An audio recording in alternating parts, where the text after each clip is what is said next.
All right, folks, I want to take a moment here to talk about the Nintendo Switch eShop because there's been a couple complaints I have seen about the eShop. The one I think Nintendo's addressed a little bit, and the other I think is being overblown.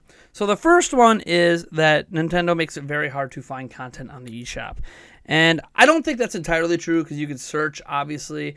It would be nice if they added some additional filters. You go to search filters here, and you can kind of sort of organize things a little bit and find stuff. 948 games on the eShop. But, it can be very hard to find specific games, or if you're not looking for a specific game, you don't necessarily know how to find it. It can be very hard to kind of sift through everything. And there's ways that can improve the search and stuff like that, or discovery. I've argued before that one thing they should do is be like Netflix or Hulu or any of these other, platforms that stream shows and stuff. You'll watch a show, and then it does a good job suggesting other shows that are like that show or like that movie. It'd be nice if they had like a suggestions tab that would do that as well. Look at your library and be like, okay, based on the games you have on your system, here's other games that are like those games that you might like. That is one massive improvement I think Nintendo needs to do, but Nintendo has tried to address this concern a little bit in terms of discoverability of the great content. And, ignoring the recent releases tab, which is the default tab, they give you the featured area. The featured area is one of their brand new additions. Well, not brand new, but they've had it for a little bit now, but it's new in 2018.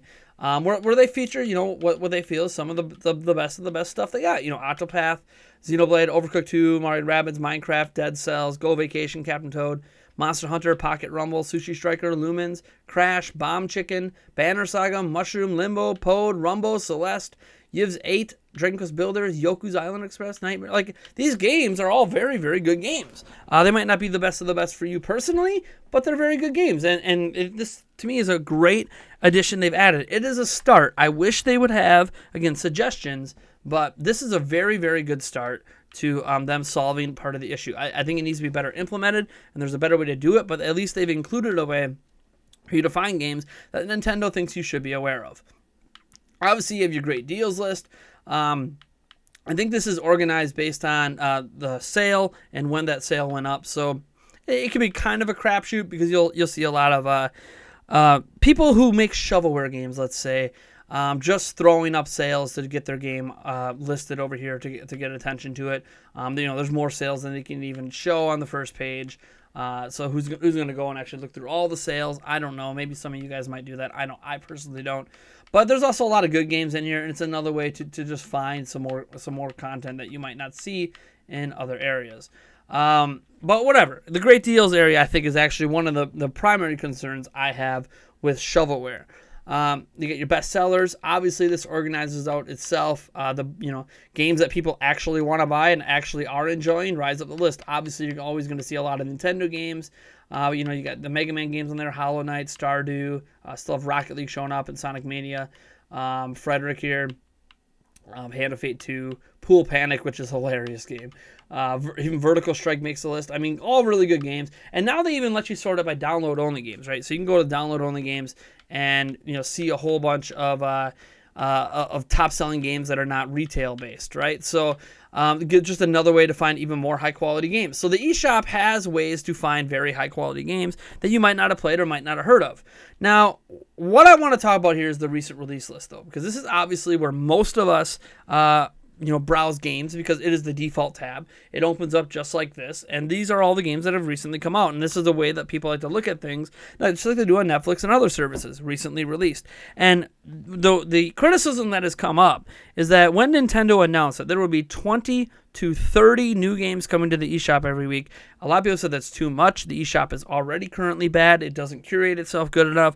There's too much shovelware coming out every single week. And I picked today, July 28, 2018, to talk about this, not because it happens to be a particular good look at the recent release list, but because the idea here is that this is what it looks like to me every time I visit the eShop, which is about once or twice a week.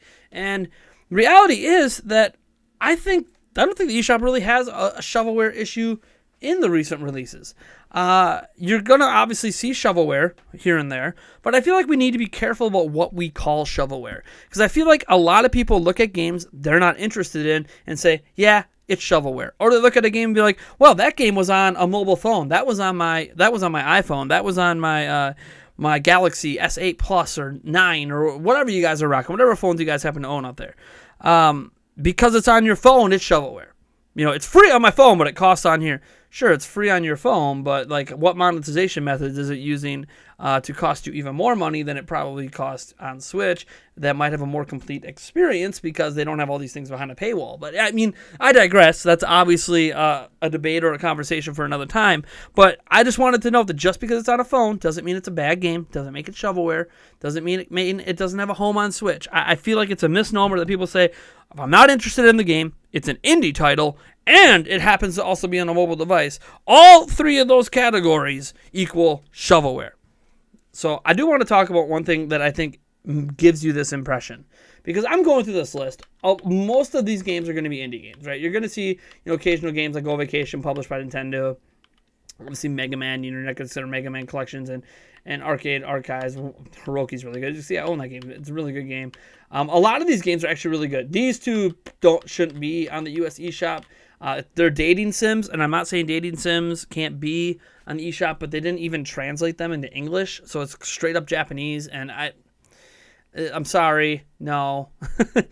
These are a couple examples of some shovelware in that maybe the game overall isn't shovelware in its native country, but the fact they didn't even translate it, didn't put any English voice acting in it, literally a straight cash grab. Okay, those are shovelware. But like, that's two out of how far down are we? I mean, what, 20 plus games in, and finally we have a couple pieces of shovelware. You just come out like all these games are actually really high quality games. There's not a whole lot of crap in this lineup here.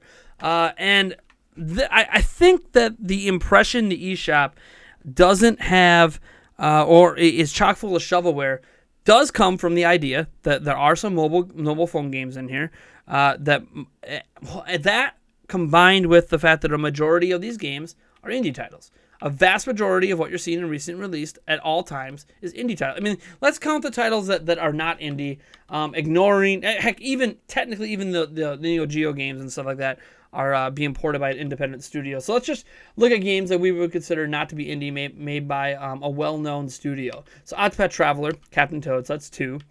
One's a port, but whatever. Adventure Time, that's 3. I'm just glancing around here, make sure I don't miss anything. The Mega Man Collections, I guess you can count that as 5 because there's 2 different collections. And then Go Vacation, so that's 6. So that's I think where a lot of these impressions come from about the eShop. I just counted 6 games made by semi-big studios or well-known studios. I mean, I'm not saying certain indie studios aren't well-known, like the folks behind Hello Neighbor and stuff like that, but these are studios that most people would consider not to be shovelware at all. Like, these are studios that have a tradition in making at least AAA-esque games. And my thing is, and my takeaway is that because there's only 6 of them right now in a span of 30, 40 games or whatever there is listed here, is that the Switch has a balance issue when it comes to major games versus indie titles. And I think this is what creates the impression that the eShop has a shovelware issue, because a vast majority of people who bought Switch for Zelda, bought Switch for Mario Kart, bought Switch for Super Mario Odyssey, bought it for Splatoon 2, maybe you bought it for Octopath Traveler. A vast majority of people who bought these games bought the platform for those games are not interested in a lot of these indie games. They're just not. There is an audience that loves and adores indie games, but generally, the audience that bought Switch isn't necessarily the ones that also love and adore all indie games. Yes, there are many indie games that sell well on Switch, so I'm not knocking indie games here. What I'm saying is that there is a huge chunk of audience that doesn't really care about indie games. And the indie games that sell well, they'll be like, yeah, those games are fine, but all the rest of the indie games can go away because they don't interest me, is basically the brunt of the argument.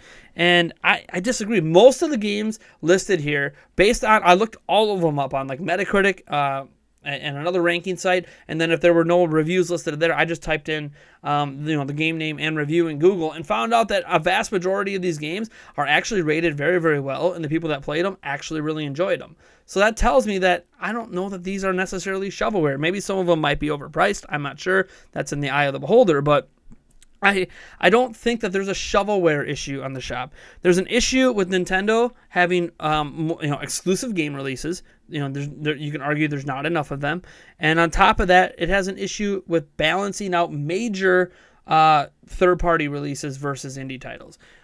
If you go through, of those 6 games, how many of them are made by third-party companies? You got Adventure Time, okay, 1. 2, Octopath Traveler. Nintendo's publishing it, but sure, let's be generous and give that.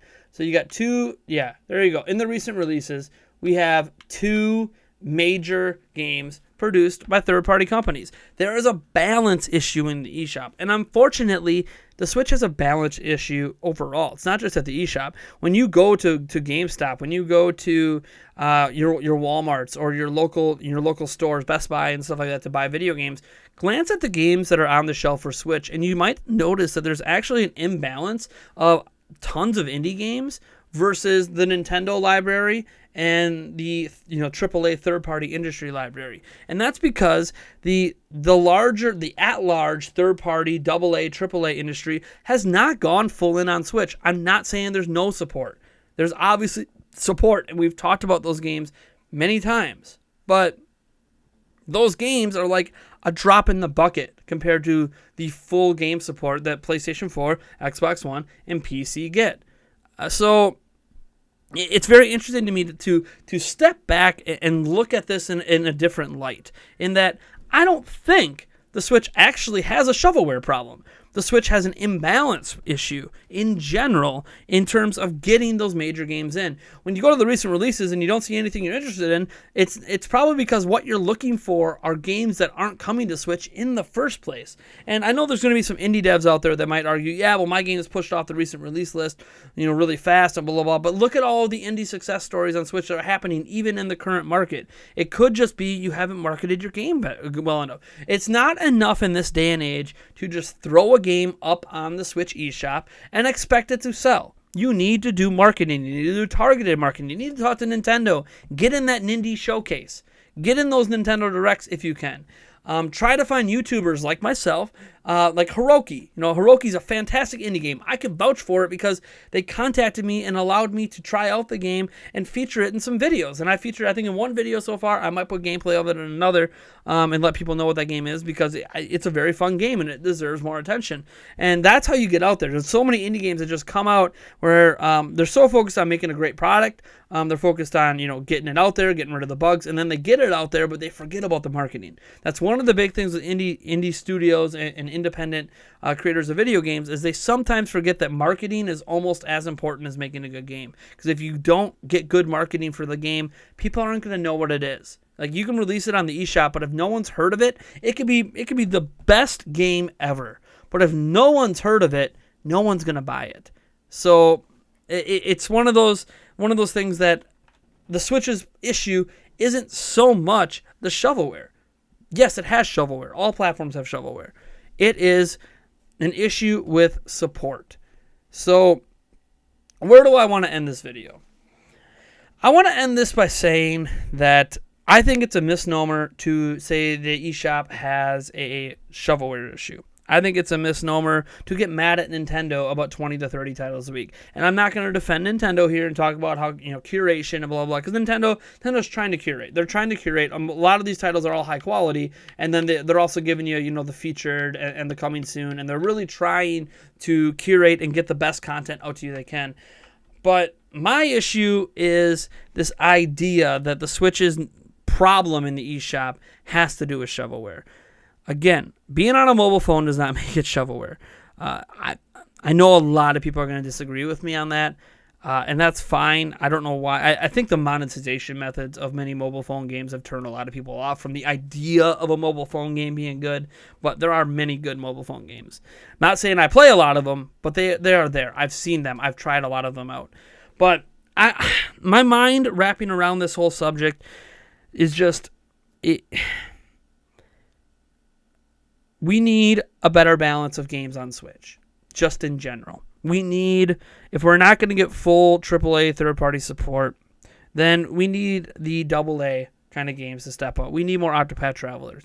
We need, more Dragon Ball Fighters. We need more of these second, these here's your massive AAA games like your Battlefields and your Call of Duties and your Assassin's Creeds, but then the games that are just a step below that. I think Switch should be getting a lot more of those games, and that would really balance out the lineup. Because yes, the Switch has some decent, some okay third-party support. The problem is that third-party support is such a minuscule amount of games compared to the third-party support other platforms are getting that we need more and more of those games to help balance out the eShop. So every time you go to it, it doesn't just look like an indie fest. I think that's the big turnoff is you go to this recent release list and all you're seeing are tons and tons and tons and tons of indie games, very few Nintendo games.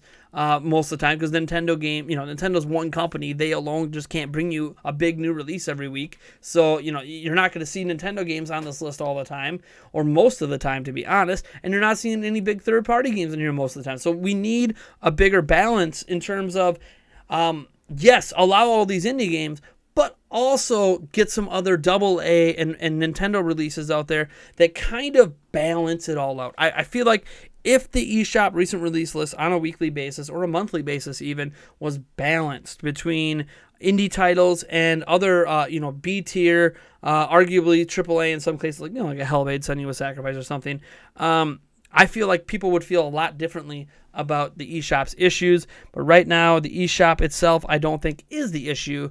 I think it's Nintendo's ability to garner that support for their system from those studios. Maybe that will change over time. Maybe it won't. But I honestly don't see the same issues that a lot of you guys do. But I'm interested in your guys' thoughts down in the comments below. You guys let me know if I am way off base or if I am right on target. Only time will tell. Anyways, folks, I'm Nathaniel Rovagents from Nintendo Prime, and if you like this video, you know what to do. And if you dislike the video, hit that dislike button, subscribe for more content, and I'll catch you in the next one.